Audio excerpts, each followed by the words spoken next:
Nous avons fait le choix de passer au scanner à détection spectrale en 2017. Pourquoi? Parce que l'évolution, le passage en fait de l'imagerie en noir et blanc à l'imagerie couleur, nous a paru un élément extrêmement important pour le diagnostic de nos patients.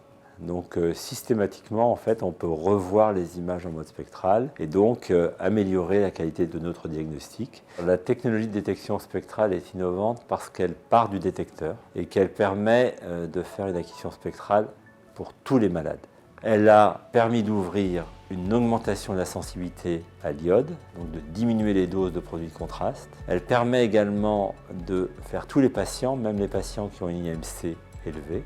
Et elle permet de ne pas modifier en fait les habitudes des manipulateurs ou des radiologues. Et le workflow en fait, d'acquisition des données est inchangé par rapport à une acquisition standard. Alors, je vous présente ici le cas d'une patiente qui nous a adressé pour suspicion d'embolie pulmonaire. Alors, comme on est en imagerie spectrale, on va pouvoir passer en mode monoénergétique en cliquant ici. Et vous voyez que ça va afficher un petit curseur ici qu'on va pouvoir bouger de façon à changer le niveau monoénergétique affiché. Et lorsque l'on va au niveau des hautes énergies, eh bien, on a beaucoup moins de contraste dans l'image puisqu'on favorise l'effet Compton par rapport à l'effet photoélectrique.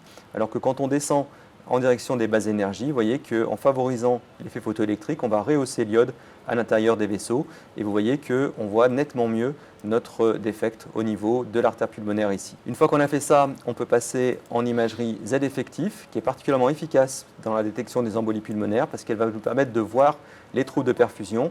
Et vous voyez qu'ici, on identifie ce trou de perfusion triangulaire qui correspond au territoire de l'embolie pulmonaire. On peut également regarder ce qui se passe en cartographie d'iode en cliquant ici. Et vous voyez qu'en cartographie d'iode, eh bien, on voit le poumon normoperfusé qui contient une quantité d'iode normale.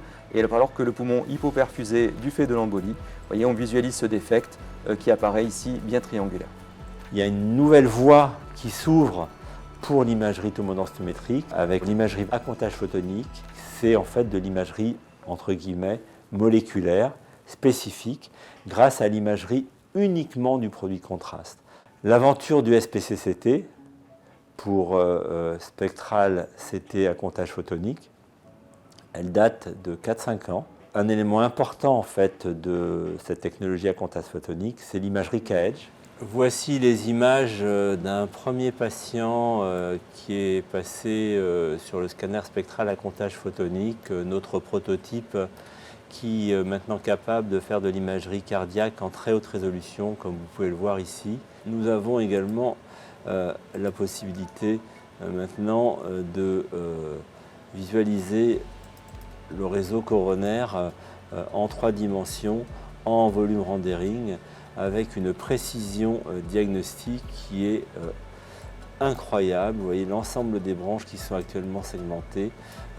C'est vraiment une image qui est très très précise. Alors pourquoi le scanner est important et pourquoi le scanner, la détection spectrale est important?